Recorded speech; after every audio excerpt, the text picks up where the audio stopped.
Warning, the following episode contains descriptions of murder and adult language. Viewer discretion is advised.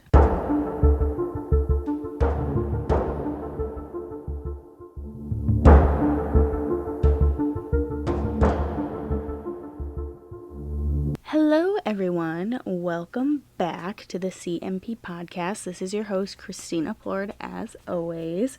So this is part 2 of the Texarkana Moonlight murders. So by now, hopefully you've already listened to the first one, or else maybe some of this stuff isn't going to make sense. Do you guys like having 2 parts? Do you not like having 2 parts? I just figured because there's so much information, we would kind of split it up for the Halloween special and kind of make it so you can watch the first part and watch the second part. Or watch, as if this is a video. It's not a video at all.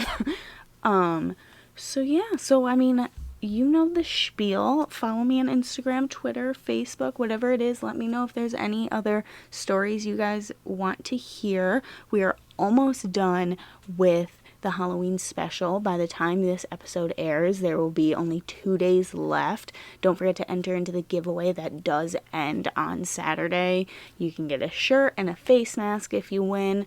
But other than that, let's jump right into it. So, after the first double murder, parents told their children not to stay out late. But then after the second double murder, then the city and businesses were set with curfews, kind of like COVID now, just so people weren't out late and everyone was home by sundown, like the town that dreaded sundown. Get it? But the height of the panic in the town happened after the murder of Virgil Starks. The Texarkana Gazette said on Sunday, May 5th, that the killer might strike again at any moment, at any place, and at anyone. They had no idea who was going to be next. There wasn't really a for sure set, MO as far as victim-wise. So, in a way, no one felt safe. It could happen to anyone at any time. Before this time, and I feel like a lot of the time in the United States during this time, it was normal to leave your doors unlocked, your windows unlocked, because there was never really much crime going on. As far as the U.S., you didn't see a super sharp increase in crime until the 70s and 80s.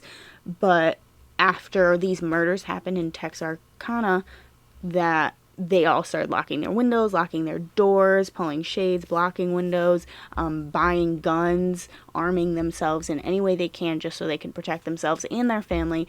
Rightfully so. I mean, it's terrifying not knowing who this killer is, not knowing the kind of victim they go for, and knowing it's kind of like a spree killing. It's very sporadic. You don't know what's going to happen.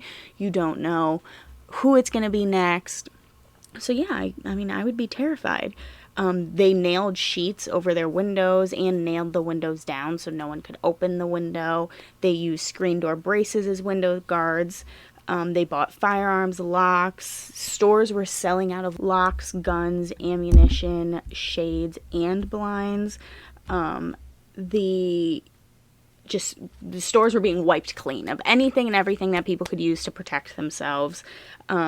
The window sash locks, screen door hooks, night latches, and anything else really saw a massive increase in sales. So, yeah, people were terrified. They were, in a way, grabbing at straws because they had no information. They had no idea what to do, so they only knew the one thing that they could do, and it was to protect themselves and their family as best as possible. And so then that weekend, Texarkana residents were flooding the police with reports of just people walking down the street, sketchy people. I feel like especially during those kinds of times when there's murders going on in your town, no matter where you are, anxiety is heightened, so you're gonna look at everyone with suspicion. It's it's ridiculous in a way, because some people will just be like normal people walking down the street, like minding their own business, and all of a sudden cops pull up on them, you know? So I think in terms of that, I think that's unnecessary. Unless obviously like you see this guy peeking into windows, looking in garbage cans, carrying a weapon, then yeah, call. But if it's a guy just walking, guy, girl, whoever it may be, just walking down the street, minding their own business, there's no reason to call. You shouldn't be calling the police unless you have a big reason to, because that's how terrible situations end up happening. And even sometimes when you call the police, just like we're seeing now, it ends up being a different outcome than you expected because of the unconscious bias that the police have, and conscious bias, because there are racist police, bigots, misogynistic. So they're going to look at people differently because of the biases that they have. So, there's no reason to create more problems when they're already dealing with this big problem. Does that make sense? So yeah, farmhouses and neighborhoods, they all kept their lights on. Businesses like cafes, theaters, and nightclubs lost a lot of customers. One business actually reported a 20% drop in sales. The evenings, like dusk time, there was a lot of people out and everything, but by the time like night came around, it was just a deserted town. Like there was no one anywhere. It was like, it looked like a ghost town. Because of the drop in business, liquor stores started closing at 9:30, and the following statement was posted in the paper saying, quote, "We fully understand the state of mind in which Texarkana is now gripped, and we are selling no liquor to persons who have already been drinking. We do not wish to add further to the troubles of the police. Any person who drinks whiskey at this time to get drunk and wander about the streets of Texarkana is further complicating the works of the police and is placing himself in grave danger of being shot by people whose nerves are on edge from the recent murders." 100% I agree with that. And I think the liquor store doing that is a smart idea, because they're not saying you getting drunk and drinking is a bad thing, because it's not. But I mean, everyone knows that when you're drunk, you're kind of in a way out of it. Like you'll be walking down the streets, you're having a great time, you're feeling yourself, whatever. And because of what's going on, they don't want an innocent person getting killed because of that, you know? So obviously the citizens were super jittery and they were armed, and it just became a very dangerous, it was, to me, it reminds me of like a powder keg. Like it's ready to explode. Like one wrong move, something bad's going to happen, whether it be the killer striking again or someone killing an innocent person because of the nerves that they have. Something bad was going to happen, I feel like. And then when driving up and down the streets and everything, officers had to turn on their sirens, stand in their headlights, and announce themselves to keep them from being shot by a homeowner. In order to go to someone's house, you had to call in advance and let them know to expect you, because people would not open the door. They refused. A tavern proprietor shot a customer in search of beer in the foot because he was so scared and he thought this person was going to hurt him. On the front page of the Texarkana Gazette on Monday, May 6th, a headline stated that the entire area was fighting jitters, and Captain Gonzalez helped fuel the hysteria when he announced on the radio Tuesday evening that residents should, quote, "oil up their guns and see if they are loaded. Put them out of the reach of children. Do not use them unless it's necessary, but if you believe it is, do not hesitate." When the radio announcer asked him what advice he would give to quiet the town's fear, he said, quote, "I'd tell them to check the locks and bolts on their doors and get a double-barreled shotgun to take care of any intruder who tried to get in." And so in a way, he like I said, like he was fueling the fire. He wasn't really telling them to just, in a way, like just listen to officials, just hunker down, don't shoot people just because you're a little nervous. But I think when it came to that, it was the issue with it was they didn't know who it was. It was like he was a phantom killer. So it was like a ghost in the night. You know, you didn't know where he was, who he was, if he was going to be around the corner, if he was going to be around the door. You didn't know. So I don't think him saying that really helped the situation, but at the same time, you have to understand why he's saying those things and how scared these people were. We can sit here and we can judge and speculate, but you don't fully know what someone's going through until you're in it. So people who pass judgment on things that they've never experienced and try to make them set in stone and talk down on people for making those decisions, until you walk in their shoes, you cannot make those judgments on them in anything in life, no matter what it is. So that Tuesday night, residents around East 9th Street were alarmed and called into the Gazette and newspapers that they believed more murders had been committed because they had heard sirens. The sirens had actually turned out to be a carnival, and guard dogs became a huge commodity in the local ad papers because people wanted, like, it was just like the guns, like they wanted to protect themselves, so dogs were being bought, which I love, because we should all buy dogs. If you don't have a dog or a cat or an animal, just a pet in general that you can just like cuddle and smoosh, like, I love having a dog. You definitely should, because they're great companions and they can be great guard dogs. You know, I mean, granted, I have a 17-pound Jack Russell Terrier, but my next dog is going to be an all-black German Shepherd, so I feel like he'll probably be a little bit more terrifying if someone broke in versus my Jack Russell Terrier, but my Jack Russell Terrier is scrappy. Don't underestimate small dogs. Wives refused to go after dark. Residents started creating booby traps, installing lights, and some moved into hotels or relatives' homes to just have like safety in numbers, which I do think is a good idea. I think that's definitely what I would do, is just move in with as many people as you can, because there is strength in numbers, and I feel like most of the time we'll see killers or serial killers will strike when they know either you're alone or there's not that many people around. So if they know there's a lot of people around, you kind of decrease that chance of becoming a target.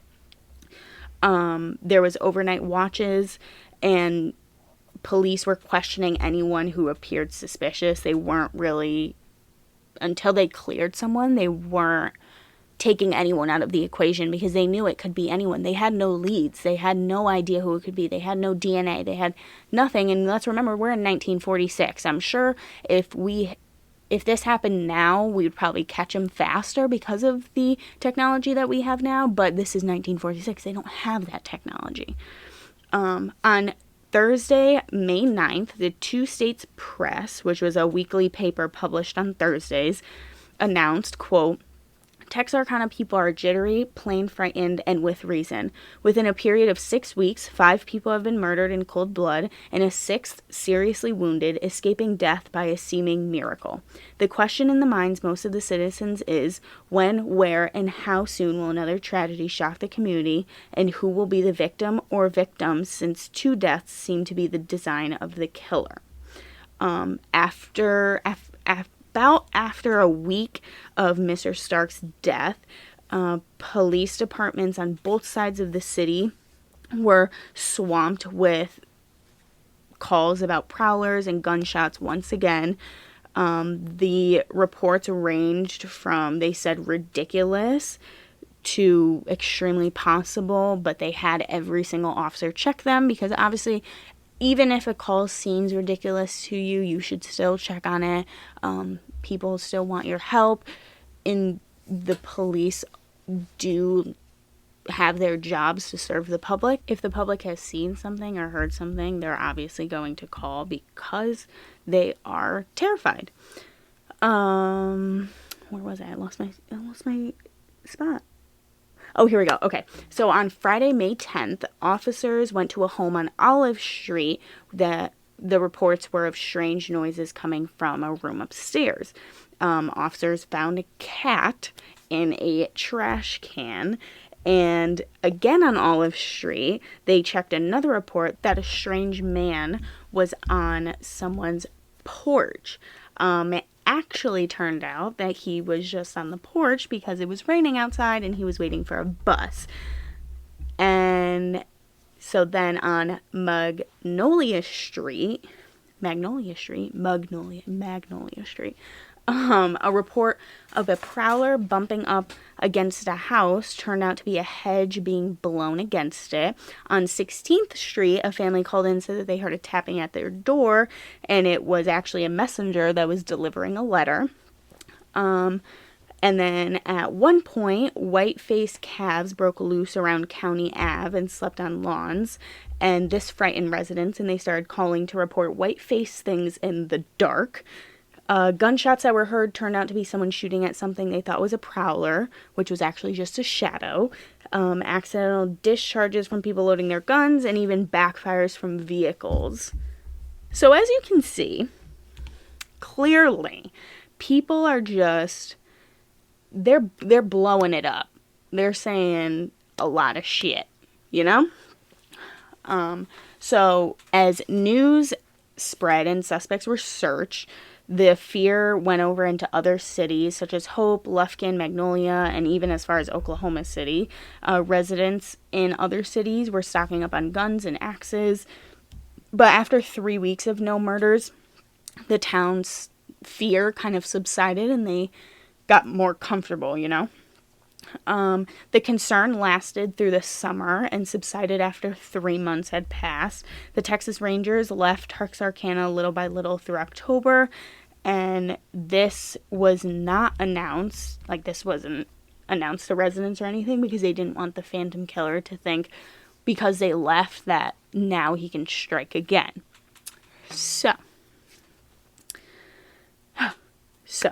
most of the town was in fear of the Phantom, but a lot of kids continued playing and parking on deserted roads.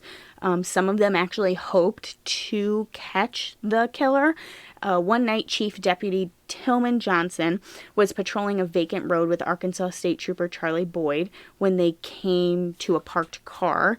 Johnson got out while Boyd stayed behind, and Johnson walked up to the car and noticed a couple. He said, "I am Tillman Johnson with the Miller County Sheriff's Department. Are you scared to be parked out here at night?"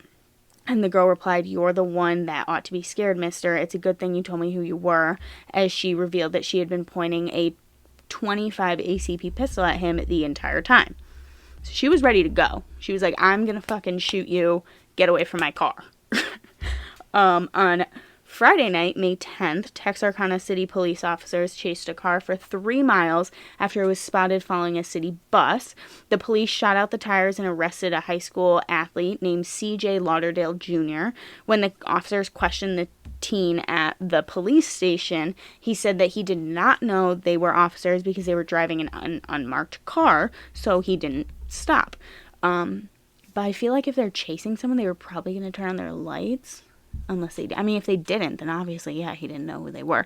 But if they did turn on their lights, that's not a good excuse. Like, you can clearly see the lights. So he said that he was following the bus because he was suspicious of someone who had entered from another car. On Sunday, May 12th, Captain Gonzalez gave a warning to quote-unquote teenage sleuths in the Gazette, saying it's a good way to get killed, which it is true. Do not ever go after a killer. Don't do that. The police are armed for that and have other ways to catch them. I understand the want to catch them, don't get me wrong, because I'm right there with you. Like, I'm like, let's fucking get this guy. If they're not going to do anything, I want to do something. But if you don't go about it the right way, you can get yourself killed or seriously hurt. So don't do that. Please don't do that.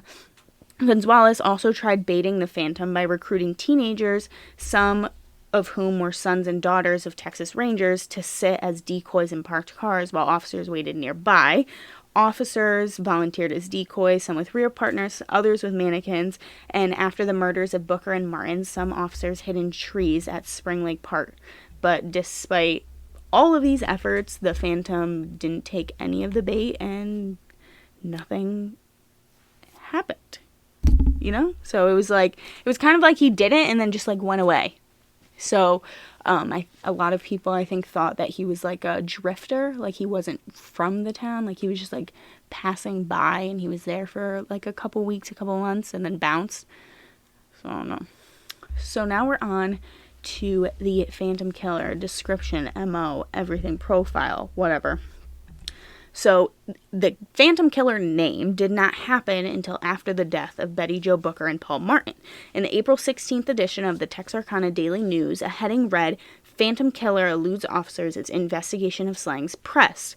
The front page story was also on page 2 of the release that also said Phantom Slayer eludes police. The Texarkana Gazette contained a small title on April 17th, which read, "Phantom Slayer still at large as probe continues." J.K. Mahaffey, executive director of the Texarkana Gazette in 1946, said that Calvin Sutton, the managing editor of the Gazette, had an acute sense for the dramatic in the news, which impelled him to ask if they could start referring to the unknown murderer as the Phantom. Mahaffey said, "Why not? If the SOB continues to elude capture, he certainly can be called a Phantom." So, I mean, I feel like that's just like anything. The police never really give them names. I mean, from what I've seen in other documentaries and stuff, police don't like giving them names because it kind of gives them power. Sometimes they'll make them kind of make their ego inflate and want to strike again to continue on their quote-unquote legacy, if that makes sense. But I feel like most of the time it's the press that is giving them these names and comes up with them, or just the citizens. It's never really ever the police. The victims of the first attack, Jimmy Hollis and Mary Jean Larry, were the only victims to give a description of their attacker. They described him as being 6 feet tall, wearing a white mask over his face with holes cut out for his eyes and mouth. Hollis believed he was a young, dark-tanned white man under 30 years old, and Larry believed he was a light-skinned African-American.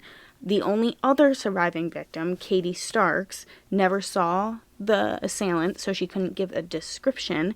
And so because Hollis and Larry were the only survivors to give a description, it cannot be known if the killer wore a mask during the other attacks, if they're connected. Sorry, I just kicked the chair so hard. If they're connected, or if they're just like, they just happen to be a bunch of different people. His MO was that he attacked young couples after the fact, was that he attacked young couples in empty or private areas just outside city limits using a .32 caliber gun. Even though the caliber used in the Starks murder was a .22, a .32 was still believed by the majority of law enforcement to have been used by the Phantom Killer. He always attacked on the weekend, usually 3 weeks apart in between each attack, and always late at night, never during the day. Texas Ranger Captain Gonzalez said that he and his officers were dealing with a, quote, shrewd criminal who had left no stone unturned to conceal his identity and activities, and that the murderer's efforts were both clever and baffling. He also said that the man they were hunting was a, quote, cunning individual who would go to all lengths to avoid apprehension. After the murder of Virgil Starks, the majority of the 47 officers unofficially believed that the killer's motives were that of sex mania, even though I think it was only the first one that he ever tried to do anything sexually to the person. And they thought that a sex pervert was responsible, but I think they thought sex as in, like, it kind of, like, got him off killing people. That's what I assume, because I'm thinking, yeah, it's only the first one that she was sexually assaulted by any means. The headline of the May 5th, 1946 edition of the Texarkana Gazette read, quote, "Sex maniac hunted in murders." At the murder scene of Virgil Starks, Bowie County Sheriff William Bill H. Presley, said, quote, "This killer is the luckiest person I've ever known. No one sees him, hears him in time, or can identify him in any way." Officers have said that the killer is apparently a maniac who is an expert with a gun. It wasn't just someone who had never used a gun before. Victim and survivor Jimmy Hollis said, "I know he's crazy. The crazy things he said made me feel that his mind was warped." So people really thought this guy was kind of like a psychopath. The Texarkana Gazette said that if one and the same man is responsible for the 5 murders that have been committed in this vicinity since March 24th, the Gazette feels that the public should know the type of man with which the community is dealing with. Unquote.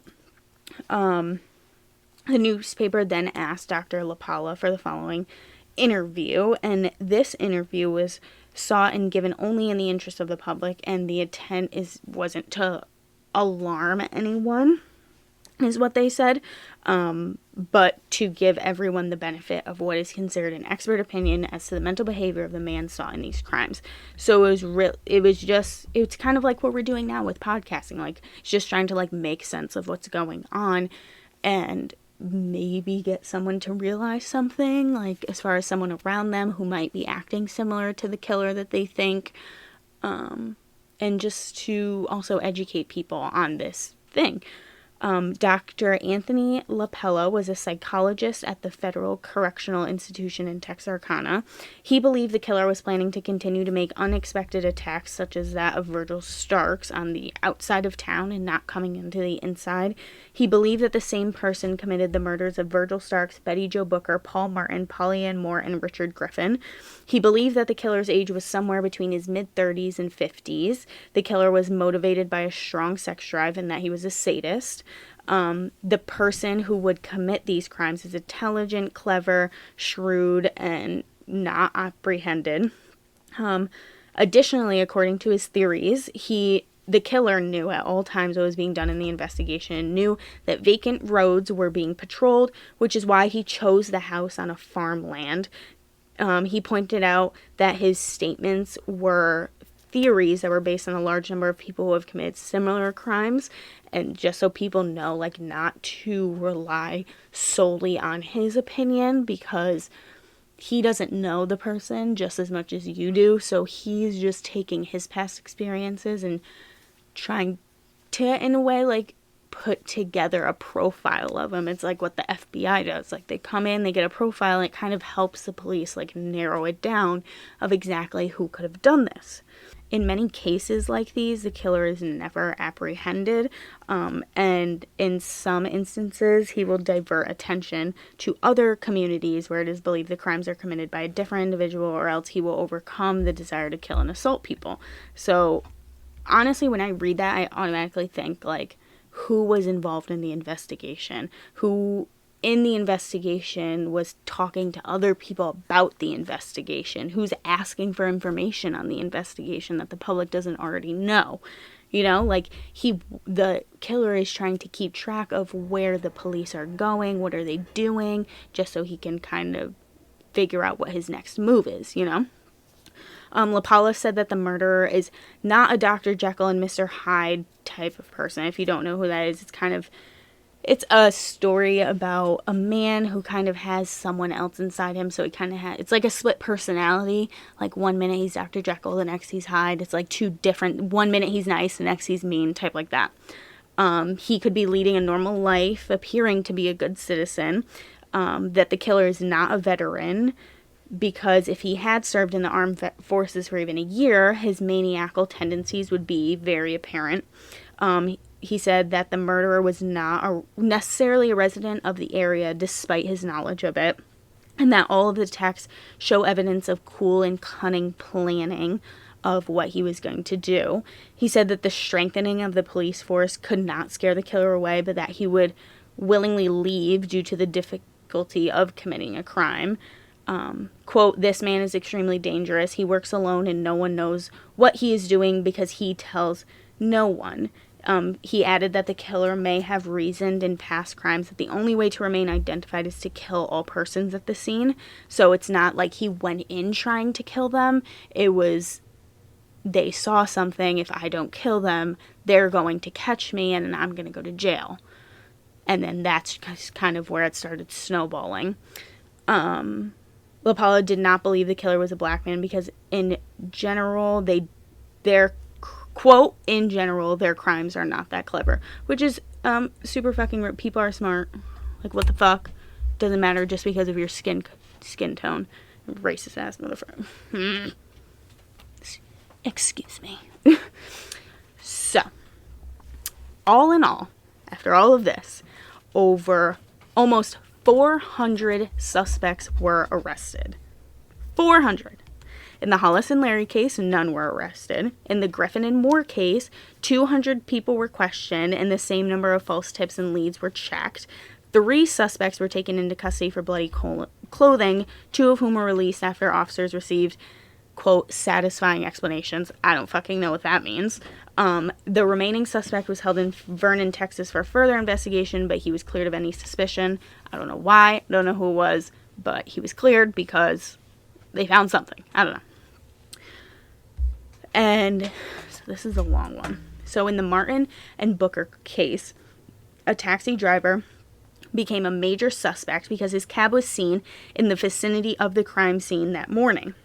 But the driver was soon, quote, washed out as investigations continued. Friends, acquaintances, and several suspects were questioned in 3 rooms of the Bounty County building by officers who worked in 24-hour relays. They were brought in from within a radius of 100 miles, both male and female, and white and black. They received a lead from Jerry Atkins, Booker's band leader, who stated that Betty had carried a saxophone with her because no saxophone was found. Officers hoped that it would lead them to a suspect. And then on Saturday, April 27th, a man was arrested in Corpus Christi, Texas, for trying to sell a saxophone to a music store. Previous Thursday, the 30-year-old man walked into a music store without an instrument and asked the salesperson if the store wanted to buy a Bundy alto saxophone. The girl told him that she would need to speak to her manager, and the man replied, quote, "What do you have to talk to him about it? You work here, don't you?" That's fucking sketch. Because they didn't find her fucking saxophone, so why are you asking about it? Seems like he's, like, sitting on it, and he's like, well, I need to do something with this saxophone. This is the last piece of evidence I have, so I gotta go sell it. Let me make sure they buy them. And then he asked, with, like, what? And he doesn't want anyone to know. He only wants it to be between him and this girl, because the more people that know, the greater chance it is of him being caught. Interesting. The man claimed that the man seemed nervous. Once the manager was summoned, then the guy left because he didn't want to talk to the manager. The store ended up calling the police, as they should have, and he was arrested 2 days later at a waterfront hotel after purchasing a .45 caliber revolver from a pawn shop. And so then on Thursday, April 30th, the sales girl identified him as the same man who had tried selling a saxophone, but there was no saxophone found in his possession. The police did find a bag of bloody clothing in his hotel room, and he claimed that the blood was from a cut that he had received on his forehead in a bar fight. See, this is a time where it's like, I wish we had DNA testing. It's frustrating we don't. I mean, obviously not their fault, but like the DNA testing we have now, because they would have just tested the blood to see if it matched the victim. If it did, kabosh, goodbye, sayonara. Ugh. After several days of grilling, Captain Gonzalez said, quote, "Everything the man tells us is being checked and double-checked, and everything he has told us thus far has been found to be true. He has answered all of our questions without hesitancy, and we are making every effort to find out if he is telling the truth or is covering up information. We are convinced that if thus far, the man has told the truth, and if all of his stories were found to be true beyond the shadow of a doubt, we can no longer hold him as a suspect." So, well, I guess they double-checked him. Whatever. You know, not to the extent that we would have now. I feel like we should test that clothing again. I mean, we probably can't, because it's almost 100 years old now. Ugh. Gonzalez also said, "Our duty is not only to apprehend violators of the law, but also to protect innocent persons. When we make an arrest in this case and charges are filed, there must be no mistake. We must get the right man or no man at all." End quote. On Friday, May 3rd, the Gazette reported Gonzalez's announcement that, quote, this man has been completely eliminated, he has been checked and double-checked, and he couldn't have had anything to do with the murder cases here, end quote. So, he was clear. And then in the Starks case, several people found in the vicinity of the crime scene were stopped and questioned. 12 were detained, 9 were released. The remaining 3 were kept for further questioning, but eventually they were all released. It didn't really amount to anything.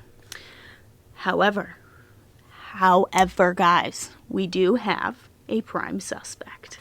Max Tackett, a 33-year-old Arkansas State police officer, a rookie at the time, realized that a car had been stolen on the night of one of the murders and that a previously stolen car had been found abandoned.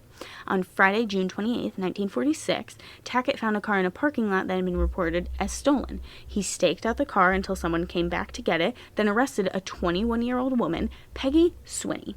She said that she had just gotten married in Shreveport, but that her husband was currently in Atlanta, Texas, trying to sell another car, stolen. Homer Carter, the chief of police in Atlanta, told Tackett that a man had tried selling a stolen car to one of his citizens. Tackett asked the citizen if he would recognize the suspect, but the man said that he would not, which I don't know how that happened. Tackett noticed that the citizen had a distinct appearance, which included a cowboy hat and boots, and he told the citizen, quote, you wouldn't recognize him, but he would recognize you. He then asked the citizen if he would be willing to walk with him into several public places. He had the idea that the suspect would not want to see the citizen and would try to avoid him. So, this is fucking smart thinking. This guy's genius. So, on a Saturday in July, Tackett walked into the Arkansas Motor Coach bus station on Front Street near Union Station with the citizen, the guy. Tackett saw a man run out of the back of the building. Tackett chased after him and caught him on the fire escape. The man was Ewell Swinney. After the arrest, he reportedly made what might have been incriminating statements about being a murderer, such as a fear of being sentenced to the electric chair. When police questioned Swinney's wife, Peggy, she confessed in great detail that he was the Phantom Killer and that he had killed Betty Jo Booker and Paul Martin. Her story changed in some details across several confessions and conversations, and police believe she was withholding some facts due to fear of Swinney or fear of incriminating herself. She said, I'm throwing this motherfucker under the bus. Under the bus. Moving on. Police were able to verify some details of her confessions, such as locating a victim's possessions in a location she said that he had discarded it. A shirt with a laundry mark that might have been linked to the Starks case was found in Swinney's possession, but the link was not 100%. Peggy's confession was the most critical part of the case, but by law in 1946, Peggy could not be forced to testify against her husband, and because she was considered an unreliable witness, Ewell was not arrested for the murder. Instead, with only circumstantial evidence, Swinney was sent to prison as a habitual offender for car theft. Presley reported in his 2014 book that several investigators in the Swinney case later said that the habitual offender sentence was effectively a plea bargain, even though the case files indicated no such agreement was reached formally. Swinney was concerned about being sentenced to death for the murders, so agreed to no contest the habitual offender case, and in fact tried to plead guilty, even though the habitual offender cases required a jury trial. So, they're making a little dealy deal with Swinney over there. Interesting. So, now we're going to go to, I have the circumstantial evidence, and we have the complications. It's going to make you angry. Warning you now. Circumstantial evidence. The car Peggy Swinney was arrested for stealing was the one reported missing on the night of the Griffin Moore murders. 1. When Tackett caught Ewell Swinney on the fire escape, Swinney said, please don't shoot me. He replied, I'm not going to shoot you for stealing cars. Swinney then replied, Mister, don't play games with me. You want me for more than stealing cars. Even though there was no indication that that's what he was there for. Interesting. Number 3. When Ewell was in the police car, he asked Chief Deputy Tillman Johnson, quote, Mr. Johnson, what do you think they'll do to me for this? Will they give me the chair? Johnson responded with, quote, "You won't get much, maybe 5 or 10 years. They don't give you the electric chair for stealing cars." Swinney then said, "Mr. Johnson, you got me for more than stealing cars." Number 4. When a lawyer told Peggy that her husband was being held for murder, she exclaimed, quote, "How did they find out?" How did they find out? Not who did he kill. How did they find out? 5. Peggy took officers near the spot where Paul Martin's car was found. She said she had walked into the woods there. The officers found a woman's heel print in that area when they originally were looking. Who would wear a heel? A woman, maybe. Or a man. I mean, live your best. Do whatever you want. But she probably wore heels. At Peggy. 6. Peggy's father and Yoel's brother-in-law believe Yoel was a phantom. Oh, Peggy's family and Yoel's brother-in-law believe Yoel was a phantom. I said father. I meant family. 7. Police found a khaki work shirt in the suspect's room with the laundry mark of the word Stark, which was read under a black light. 8. In the front pocket of the work shirt, slag was found, which matched samples found in Virgil Stark's welding shop. 9. Yoel Swinney previously owned a .32 caliber Colt automatic, but had sold it in a craps game. 10. We're on 10, guys. While being accused of murder, Swinney remained silent instead of pleading his innocence. 11. Peggy Swinney confessed to her husband's action, revealing very detailed information, including some information officers already knew and some they did not. So, guys, what do you think about this? What do you think about this? I think, how the fuck does this guy just get out? There is so much. I get it's circumstantial. I get it. But I don't understand it. I in my gut, I can feel it's him. How did he have all this? How does he have a shirt that when we put a black light on it, it clearly says the last name Stark, who also happens to be one of the victims killed? I'm very confused. How does this just happen? But, unfortunately, there was complications. Are you ready? Number 1. Yoel's fingerprints did not match any of the prints at the Booker Martin crime scene. 2. Peggy Swinney recanted her confession. 3. The Texas Rangers and Sheriff Bill Presley were not convinced that he was the Phantom. 4. Swinney denied being the Phantom and never made a confession. 5. Officers, including Bowie County Sheriff Presley, Miller County Sheriff Davis, Texas City Chief of Police Runnels, and both state police departments, worked day and night for 6 months trying to validate Peggy's story of her and her husband's whereabouts. They figured out that Peggy was not telling the truth and that on the night of the murder of Booker and Martin, the couple was sleeping in their car under a bridge near San Antonio. But it doesn't say how they came to that understanding, so I'm confused. How did you figure that out? Are you just assuming? 5. This was either a sick prank or a confession. An anonymous woman contacted family members of 2 of the victims, one in 1999 and another in 2000, apologizing for what her father had done. Yoel Swinney was not known to have ever had a daughter. But that's very close to that was only 20 years ago that this woman called. Why didn't we hear more about that? This is the first time I heard anything about that. So I'm confused. Very confused. But there were other suspects. So, other suspect number 1. We have multiple, guys. I told you this is going to be a long one. H.B. Duty Tennyson.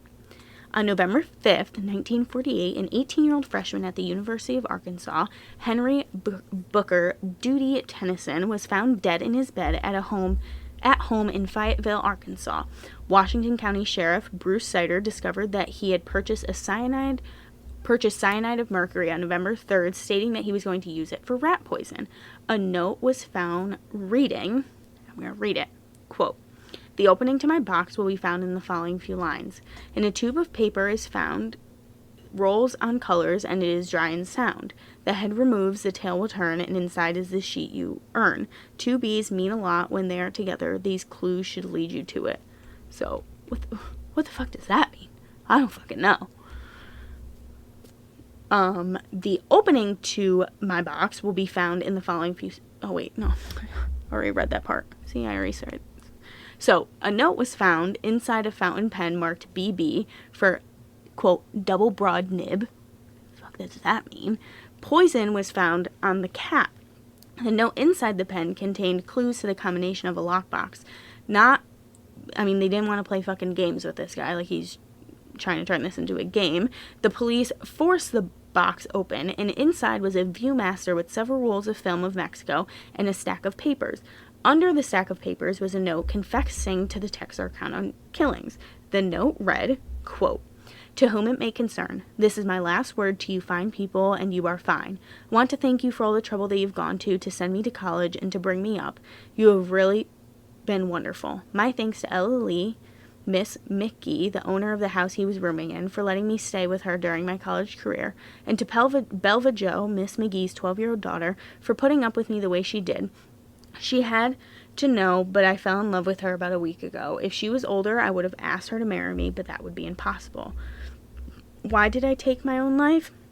Well, when you committed 2 double murders, you would too. Yes, I did kill Betty Jo Booker and Paul Martin in the city park that night. Ian killed Mr. Starks and tried to get Mrs. Starks. You wouldn't have guessed it. I did it when Mother was either out or asleep, and no one saw me do it. For the guns, I disassembled them and discarded them in different places. When I am found, which has already been done, please give this typewriter to Craig, Tennyson's older brother, and tell him that I hope that his child is a boy. It will help him in his work. Everything can go wherever you think it will do best except for the Viewmaster, which will go to Belva Jo. Please take my bankroll and give it to Daddy. I think it should go to him and tell him I don't want the car now. Well, goodbye, everybody. See you sometime if I make the grade, which will be hard for me to make. H.B. Tennyson. What? What? That was like a lot at once. I fell in love with a 12-year-old, and I also committed 2 double murders. Interesting. An interesting character. So, Tennyson had written a bunch of rough drafts that they found with a pencil and then completed the typewritten copies.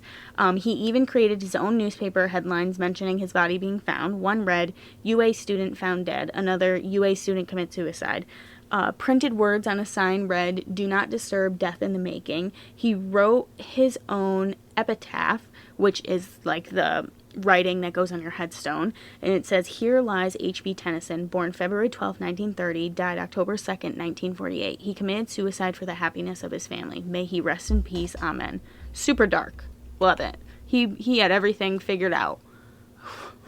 What? The officers found more notes, even though that the sheriff had no idea which order the notes were written in because they were all undated. Miller County Sheriff W.E. Davis and Bowie County Sheriff Bill Presley were surprised by the news. He said that the youth was never a suspect in the killings and that a detailed investigation would be made. Officer Max Tackett, remember Tackett, the guy who was trying to get the Swinnies over there, Yoel? Officer Max Tackett left El Dorado, Arkansas to investigate the incident. Texas Ranger Stuart Stanley was also sent by Gonzalez to investigate the suicide. Fingerprints were taken from Tennyson to see if a match could be made to the still unclassified prints found at the scene of the Booker Martin murders. Miss Bessie Brown, Booker's mother, visited Tennyson's mother to offer sympathy and told her that she felt Tennyson had nothing to do with her daughter's death. Officers also found another note, which they felt that it was a complete contradiction of Tennyson's other notes, but they weren't sure when it had been written. The note said, quote, please disregard all other messages which I have written. They are only thoughts which I was thinking about as possible reasons for taking my own life. As I think about it, it is none of these things.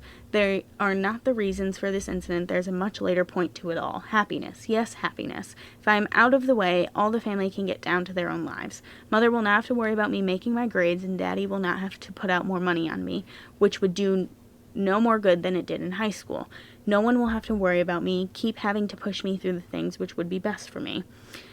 After much thought, I decided to take this way out. It took more thought than anyone could think possible. It started about a week ago when I began to think of a way to get out of this. Running away would not do any good. The police would find me wherever I went and would bring me back to it all. No, Mother and Daddy are not to blame. It is just me. If I had done what they told me to do, this would have never happened. Studying instead of playing around, going out with people in my age group instead of staying home and dreaming. ... End quote. So, I mean, I don't know. It's like one of those things where it's like you kind of gotta take it with a grain of salt, you know? James Freeman, a 16-year-old friend of Tennyson from Texarkana, came forward and talked to the deputy prosecutor after hearing that Tennyson confessed to being the Phantom. Freeman explained that on the night of Virgil Stark's death, they were together at Tennyson's house playing cards or checkers between 7 p.m. and midnight. That night, they both heard the news of Stark's death. Tennyson's brothers, J.D. Jr. and Craig, said the confession and suicide were, quote, fantastic things, end quote, induced by reading too many comic books. They both said that he did not know guns and did not care for weapons hunting or shooting. None of the guns that Tennyson would have had access to matched the bullets used in the Phantom murders. Furthermore, Craig said that he had not taught Tennyson how to drive a car until the summer of 1947. So, he was just kind of like, I don't know how he figured all that out. Bowie County Sheriff Presley said that he was notified Tuesday, November 9th, that the fingerprints from Tennyson did not match those at the Booker Martin crime scene. A ballistics expert from Little Rock, Arkansas, revealed that the cartridge cases of test bullets fired from the rifles Tennyson would have had access to were nothing like the cases of the bullets found at Stark's home. So he really doesn't have... It wasn't him. It really wasn't him. In 2013, a relative of Duty claimed that all ballistics testing from these available guns was irrelevant because those were most likely not the guns Duty used, especially if the real guns were disassembled and hidden as stated in his note. H.B. Tennyson, his sister, actually said that he was super shy and he wasn't a moody person. He didn't have many companions. He played the trombone with Betty Jo Booker, but they weren't friends. He loved comic books, listening to radio shows, and in high school he worked as a part-time usher in downtown Texarkana. He was an average student. He graduated in 1948, and after high school he traveled to his father's Memphis firm, Tennyson Bros, which made sheet metal products.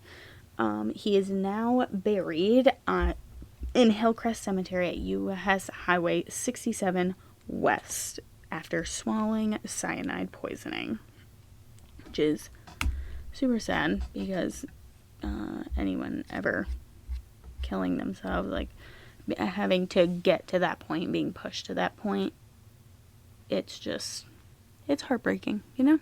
Especially because I don't think he did it. I do think it was like his last note, how he was like, I'm just trying to figure out like what kind of note to end with. And he was just thinking of like how crazy it would be if they found that note, like that was the note that he was the Phantom Killer. But there was so many things that there was like, no, he wasn't, you know? So, next suspect, German prisoner of war and others. There's a bunch. And there's a hypnotized guy. Guys, just get fucking ready, okay? So on Wednesday, May 8th, it was announced that an escaped German prisoner of war was considered a suspect. He was described as 24 years old, weighing 187 pounds, with brown hair and blue eyes. He stole a car in Mount Ida, Arkansas, and attempted to buy ammunition in several eastern Oklahoma towns.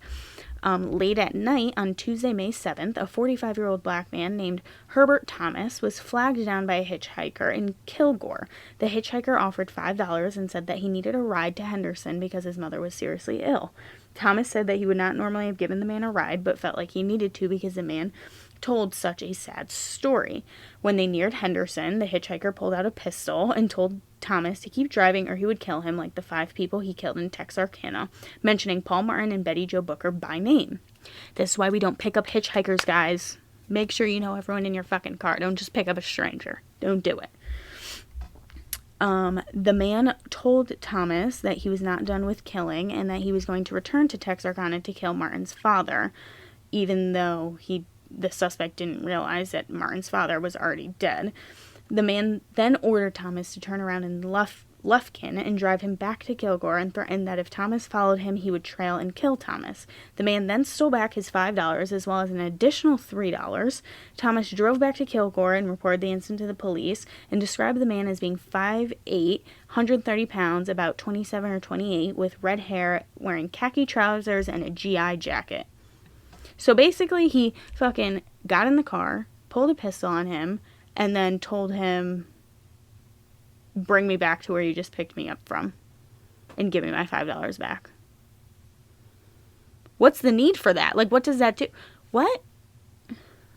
During the same night in Lufkin, a resident named Robert Atkinson spotted a peeping Tom in his window. Atkinson grabbed a flashlight and chased after the man, but he escaped. Atkinson then got in his car and went looking for him. He caught the man he believed was a peeping Tom, but the man convinced Atkinson that he was not the window peeper and they had just taken his girlfriend home. Atkinson later heard the story about Thomas and decided to notify the police of his experience. He said that the man was 5'9", khakis, hair that could have been dark red. Interesting. Gonzalez stated, quote, "We don't believe that the man who killed the 5 people here in the past 6 weeks would boast about his crimes and then let them go. It's unsure whether the man in each instance was the same man, and the police kept searching for the prisoner of war, but it was said that he had vanished into thin air." So, what? I don't know. Do you think it was him, or do you think it was just, like, someone trying to get recognition, or what? Like, I don't even know what to make of that. What? So, here's another suspect. Attica County suspect. On Friday, May 10th, in Attica, Oklahoma, a man walked up to a woman's house and opened her screen door. Keep your fucking doors locked, guys. He asked Miss Harmon if he could have some turpentine, food, and money. Miss Harmon told the man that she had very little turpentine and had no money or food. The man then grabbed her by the hair and dragged her onto the porch. He told her that he might as well kill her because he had already killed 3 or 4 people and that he was going to rape her. He then heard a horse galloping towards them and told her, "There comes a man on a horse. If you report this to officers, I will come back and kill you." After the man ran off, the woman took her child with her to a neighbor's house further up the street and reported to the police. After her report, a search for the man included 20 officers and 160 residents, which I love, like, looking for someone. It's back then, it was like everyone's fucking doing it. Like, you're climbing out of your fucking window and you're searching through all of it. We don't get to do that shit anymore with the police. That would be fun. Let's get the bad guy and fucking nail him. You know? Ugh. It's like the Richard Ramirez story. He was caught and fucking hit for what he did. Good. After the man ran... Oh, wait, I already started there. She described the person as between 5'9", 5'10", white man, 40 to 45 years old, 150 to 155 pounds, dark hair, and badly in need of a shave. He carried a open 5-inch bladed pocket knife and was wearing gloves, a faded and worn blue shirt, khakis, everyone loved the fucking khakis, and an old, dirty, dark-colored flopped hat. They arrested a suspect that matched the description on Sunday, and the suspect had gloves that Miss Harmon identified as the same gloves worn by her attacker. The man was also wearing blue clothes and khakis. The pocket knife that the 33-year-old was carrying, though, had a blade much shorter than 5 inches, and this man was also cleanly shaven. But, I mean, he could have shaved between the time of them not finding him, so that part, After investigating the suspect, they didn't believe that he was a phantom. According to the man's story, he could not have been in Texarkana at the time of the slaying of Virgil Starks because he had been traveling around the country. He was just kind of like a nomadic man. The man said that he left Pine Bluff in the latter part of April and went to Colorado. Officers said that they were going to thoroughly check his story, and they kept him in jail for 3 weeks so that his beard would grow back, which would allow Miss Harmon to definitively identify him as her attacker, which I fucking love. They were like, nope, you might have shaven that shit off. Now you're going to grow it back so we can make sure it wasn't you. You're staying. Love that. The next guy. Next suspect. Ralph B. Baumann. Baumann? B-A-U-M-A-N-N. Baumann, I think. On Thursday, May 23rd, 1946, 21-year-old ex-Army Air Force B-24 machine gunner Ralph B. Baughman told Los Angeles police that he thought he might have been the Phantom. Quote, I've been in a coma running from something. Maybe murder. I want to clear it up. If I didn't kill 5 people in Texarkana, I want to settle down and be a stuntman in Hollywood. I'm happiest when I'm living in danger. End quote. He had gone to the Los Angeles Examiner and told a reporter, quote, I want to sell you some murder information. I know who and where the Texarkana killer is. Give me $5 and let me have an hour's start, and I'll put the information in a sealed envelope. End quote. Then the reporter called the police after reading this that was at the bottom. Quote, on a certain day in March, I was in a Texarkana theater watching a Pathé news picture of war when a party of persons acted wise and said they were overacting. It kind of got me. I followed them home. I killed them within a period of 3 days. All right then. Police arrested him at a downtown shooting gallery, and he had just shot his 23rd bullseye in a row with a .22 caliber rifle. 23rd, do you know how hard that is? How good of a shot you need to be? What the fuck? This guy has experience. He said, quote, I'm my own suspect, end quote. He claimed to have been in a coma for several weeks, and that when he woke up from the coma on May 3rd with his rifle missing and heard about a suspect matching his description, he then hitchhiked to Los Angeles, feeling like he was running from murder. He said that he was discharged from the AAF in 1945 for being a psychoneurotic. The chief of police said, quote, I feel that the man is certainly a mental case. The Texarkana killings could have been the work of a mental case, and so far as we know, this man could have done it. But we have absolutely no facts. They will have to be developed if they exist. End quote. Gonzalez stated that several parts of the man's story had little basis in fact. But then that's it. That's all I found on it. So I don't know what ended up happening with that. I mean, I guess they probably cleared him, I assume. Like, I mean, is it possible to, like, be in a coma and, like, not remember? I don't know. Unless they just think he's crazy. I don't fucking know. So. Now, we are on to the victims. We're going to go in, like, order of, like, who died in what order. And, like, it's just backstory and stuff. I just feel like that kind of stuff needs to be talked about so we can kind of keep these people alive and them not just be a name in passing, like, kind of humanize them for us, if that makes sense, you know? So, James Mack Jimmy Hollis. Jimmy Hollis was a 25-year-old insurance agent at the time. He was born on September 25th, 1920, and lived at 3502 North State Line Ave, which no longer exists. On the night of the attack, he was at the movies on a double date with his brother Bob, who was also an insurance agent. After the movie, he dropped his brother and his brother's date off, and while he was taking his girlfriend home, they stopped on a lateral street off of Richmond Road where the attack happened. He was then hospitalized for several days after that at the Texarkana Hospital, which stood at West 5th and Pine Street and, again, no longer exists. He was in critical conditions, and after 4 days, he showed slight improvement, but he still hadn't regained consciousness. He was released on Saturday, March 9th.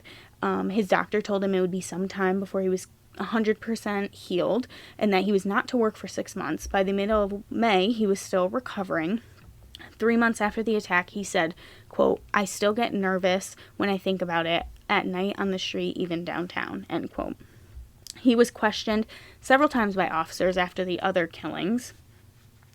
Starting at the end of April, he spent a week with Larry in Frederick, Oklahoma, before residing in Shreveport, Louisiana. He eventually married and had 7 children and obtained a Bachelor of Arts in History and a Master of Science in Public Administration, which then led to him working for the U.S. government. He liked to dress in Western clothing, which included a cowboy hat, a holster, and a pistol, and he appeared in the 1971 television film They've Killed President Lincoln as Vice President Andrew Johnson. He eventually moved to Houston, where he began working for NASA, and he died in his sleep at the age of 54. And yeah, I mean, I feel like it seems like he had, like, a full life, he achieved a lot, but, like, not really a full life. Does that make sense? I mean, it seems like he healed very well from it and, like, kind of still made a life for himself, you know? Which, that kind of thing I kind of like to hear, like, hearing about victims after a violent attack being able to kind of still follow their dreams and continue on with their life and not let, like, it turns into a positive story in a way, at least when it comes to this. Obviously, there's other victims in this that they didn't have as much luck, but still, I still think it was kind of a good thing, you know? So, his girlfriend. So, Mary was 19 and lived at East Hooks Court in Hooks, Texas when she was attacked. She had been on a double date with them. And on, you know, the spiel, I already said it, on the way home, they stopped on the road, whatever. So, she had frequent nightmares about her attacker and moved to Frederick, Oklahoma to live with her aunt and uncle, Mr. and Mrs. Paul Long.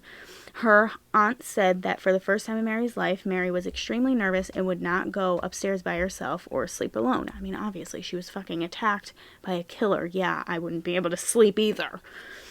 3 months later, Texarkana Gazette reporter Lucille Holland was flown to Frederick by a man named Paul Burns to interview Mary. At the time of the interview, officers had not publicly linked Larry's attack with the more recent murders, and the report appeared in the May 10th edition of the Texarkana Gazette.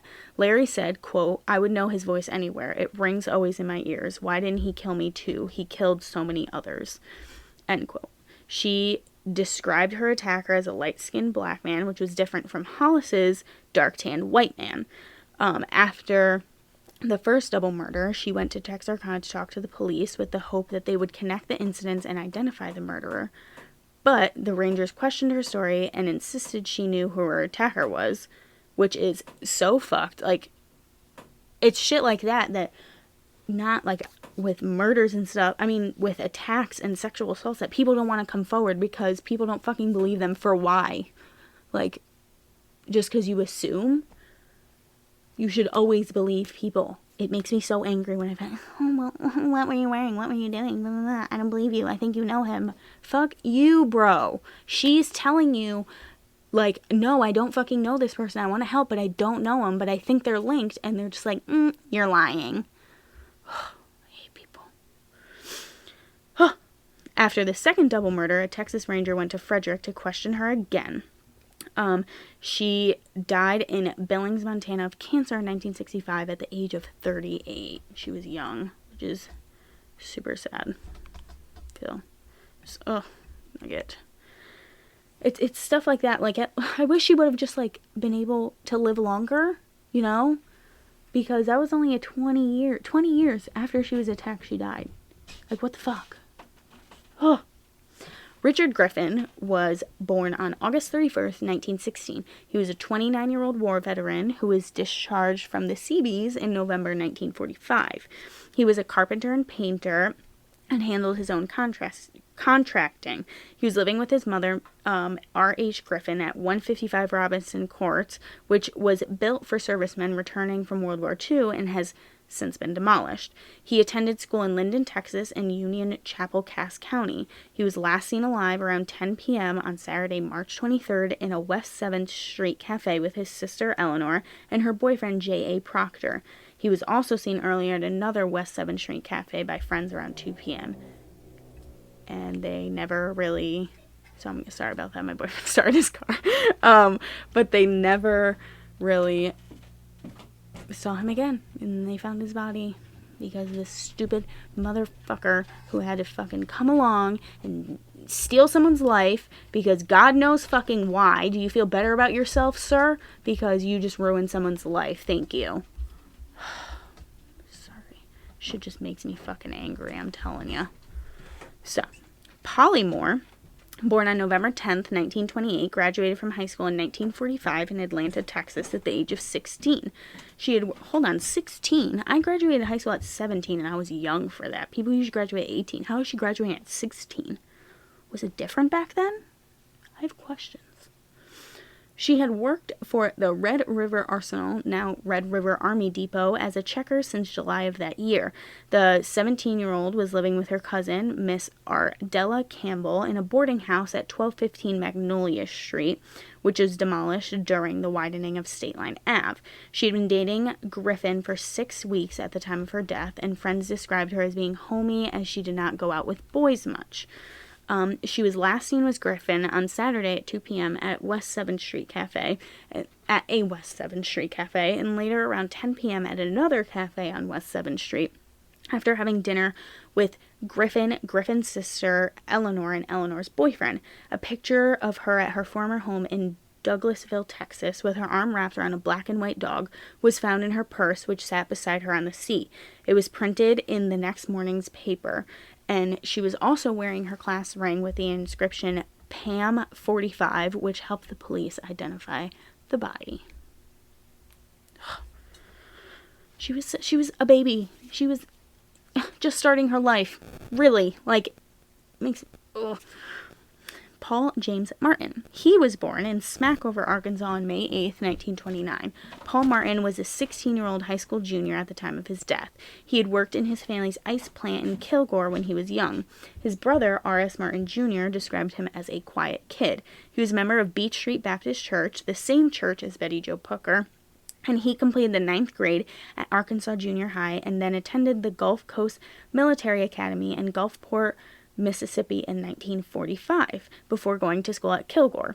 He and Booker had been friends since attending Fairview Kindergarten together before she moved to the Texas side in 1944. On Friday, April 12th, Martin drove to Texarkana from Kilgore, and that night he stayed with a friend at Martin's Texarkana residence at 1222 Locust Street, now 1224. The next day, he hung out with Booker, and then somewhere between that time, they were both killed.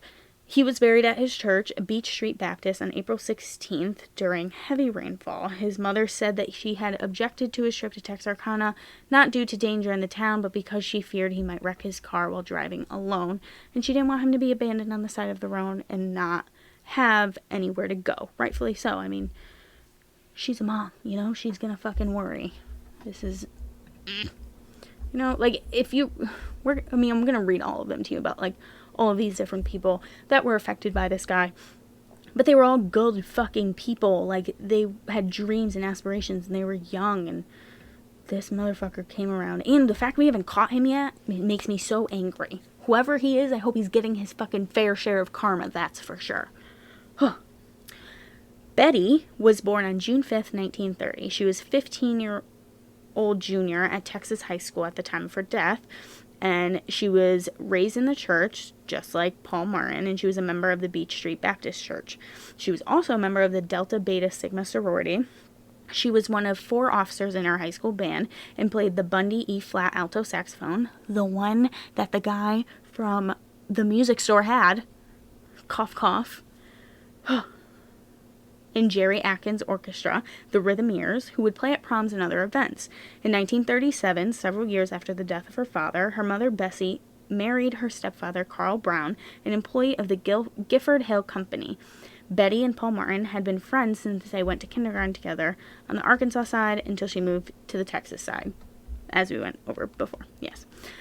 She was very popular, had many friends, and was well-liked. She had many boyfriends, but none that were super serious. She loved music and swimming. She liked dancing in programs and recitals. She won a lot of awards, scholastic, literary, and musical, as well as the citywide title of Little Miss Texarkana in 1934, representing the Presbyterian bookstore. She was a near straight-A student who was planning to become a medical technician. After her death, the Rhythmeers, who she played for, never played again. And the night before her attack, she played at her regular Saturday night gig at the VFW building on West 4th and Oak Street. She was then picked up by her friend Paul Martin and was headed to a slumber party, and she was killed at some point early Sunday morning, and her body was removed by the East Funeral Home ambulance. several classmates and her bandleader, Jerry Atkins, attended her funeral 2 days later at her church. It was held on April 16th at 2 p.m., 4 hours after Martin's. Texas High School dismissed its students at noon that day so that they could go, and hundreds of young people attended the separate funerals. Her mother could not control her grief as she watched the long line of teenagers file by her casket. And she was buried in Woodlawn Cemetery, located between 3006 State Line Avenue and 3085 County Avenue. Miss Booker was survived by her mother, who died in 1977, stepfather, both grandparents, 3 aunts, and 3 uncles. However, friends do not know how or why she was at Spring Lake Park because they knew she and Martin were just friends. They weren't dating or anything. Even after all this time, classmates of Booker and Martin do not want to be identified. Quote, "We were all extremely frightened and extremely upset, and in a way we still are." Jerry Atkins stated, quote, "What happened was so tragic, and for many of us who lived through it, the frustration and sadness will always be there." Miss Booker said, quote, "I trust the men who are handling the investigation into my daughter's death. I'm sure they'll find whoever did it. If he is caught, I would like to kill him. If they would let me, I would kill him myself." Booker's parents stayed at their Texas home until October 1946 when they moved to 1417 Locust Street. Like, that's what I'm talking. Like, see, she had so much ahead of her. She achieved so much. Like, she was adored by everyone, and she was just murdered and disposed of like she was nothing. And then we forget about her names and her fucking killer and everything, and she doesn't get vindicated, and the guy isn't caught, and it's so fucking frustrating because we need to remember these people. It's so upsetting that this is these people's last days on earth, and they get forgotten so easily. When she, like, they're all trying to make a difference in the world. They all matter, you know? Ugh. So, the last murder victim, Walter Virgil Starks, was born on April 3rd, 1909. He was 37 years old, and they lived on a ranch-style home on a 500-acre farm for 5 years, which was 10 miles northeast of Texarkana. He lived not far from his brother Charlie and only 2 miles away from his father Jack. He married Catherine Strickland on March 2nd, 1932. Known as a, quote, progressive farmer, he was also a welder who would do welding work for neighboring farms. He had no known enemies and was said to be a neighbor of excellent reputation and was respected and trusted by everyone who knew him. He was a member of the First Methodist Church for years. His funeral, which his recovering wife could not attend because, I'll give you a little refresh, she was shot in the jaw. Remember, it like went through and then out her jaw. So she was in the hospital. Was held the following Monday at his church at 2:30. More than 500 people attended his funeral, more than 60 of whom were his and his wife's relatives. He was buried in Hillcrest Cemetery, the same cemetery as Paul Martin was buried, and was survived by his wife, parents, sister, Millard Boyce Jr., brother Charlie, 2 nieces, and 1 nephew. Catherine Illa, quote, Katie Starks, was born on September 25th, 1909 in Redwater, Texas. She was 36 at the time of her attack. Her and Virgil met because they went to school together growing up because their parents lived on neighboring farms in Red Springs, Texas. Eventually, she did remarry, and at 84 years old on Sunday, July 3rd, 1994, she died at a local hospital as Katie Starks Sutton.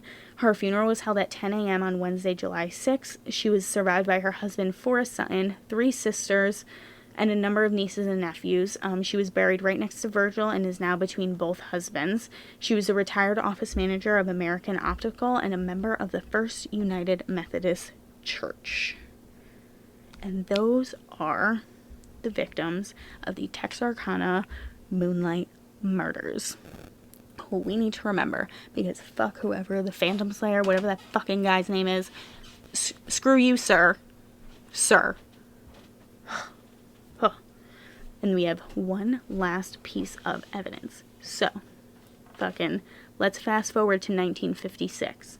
On Monday, July 9th, 1956, a worker tearing down the Spring Lake Park School found men's clothing with dark red stains in the attic under a table scarf with the same stains. The school was located near the scene where Martin's car was found across the railroad tracks. The clothing was sent to the state laboratory in Austin, Texas, to determine if the stains were human blood. They found that the clothing had been there for a long time because it was deteriorating, and it consisted of white linen trousers and a white linen shirt and undershirt. Before the test results came in, officers were cautious in linking the clothing to certain, quote, particular murders in the area. We obviously fucking know who they're talking about. And they received a written report claiming that the stains were blood, but they did not get a blood type. They were concerned and made a long-distance phone call to the FBI of the State Department of Public Safety and were told that there had not been a mistake and that the letter should have said that there had been a mistake, and the letter should have said that the stains were not blood. The stains turned out to be paint stains, but the blood-stained clothing was speculated as being hidden by the Phantom, a rumor which still persists as of mid-2013. Interesting. Quite interesting. Oh, I exited out of the... Oh, please hold on. I exited out of the thing that talks about the movies that this show is based off of, because, I mean, we have to, because it was based off a lot, so... Or a lot of movies were based off of it, you know. So. In 1976, Charles B. Pierce, a native of Texarkana, made the movie The Town That Dreaded Sundown, which was released in 1976, and there was another one released in 2014 that was based off of this. The Bad Detectives Band recorded the song Texarkana Moonlight, which is about the crimes. A play called The Phantom Killer debuted in Manhattan in 2010. In the movie Seven Psychopaths, a flashback segment shows a couple setting a trap for the Texarkana Moonlight murderer, and in 2017, the show Riverdale aired the episode The Town That Dreaded Sundown. So guys, what do we think of that episode, huh? What do we think of this case? Because it makes me fucking angry, you know? And now, in the town, every October, the movie The Town That Dreaded Sundown is shown to the public in Texarkana, and it has been a tradition since 2003. 2003. They've been doing this shit. Interesting. I don't know. That case just makes me super pissed off. I mean, the movie's good, but what happened to them is fucking terrible, and I wish this guy was fucking caught, because it's fucking bullshit what happened to these people. And I think it's unsolved cases that make me the most mad, because we know so much about the victims, and it's like we know the victims and we feel for them, but then they kind of die in vain, like they're never vindicated. Honestly, part of me feels like I should have gone a different route as far as education wise, and I should have just become a fucking prosecutor or something that would prosecute these guys. But kick the fucking table again. Apologies. But yeah, so that's it. That is part 2 of the Texarkana Moonlight murders. We're an hour and 22 minutes in, guys. Do you guys see now why I split it into two parts? Because it would have been a long one. Super long one. But you guys let me know if you like having the 2-part stories. Because if you do, there's a lot of long ones. A lot of long ones, and we can do those. And if you don't, then we don't have to do them. We can stick to the other shit that we do, you know?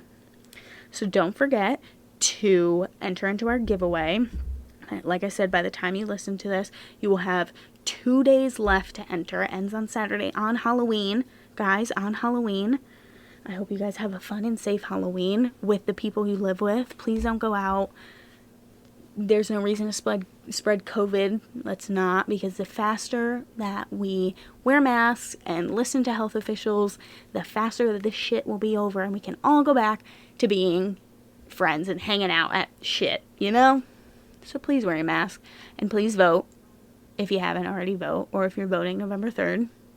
Just, you know, that's the only way any of this shit is gonna change. Yeah. So, anyways, Follow me on Insta, Twitter, Facebook. Let me know what you think. And I will catch you guys in the next episode. Stay spooky, stay safe, and I'll see you later. Bye, guys.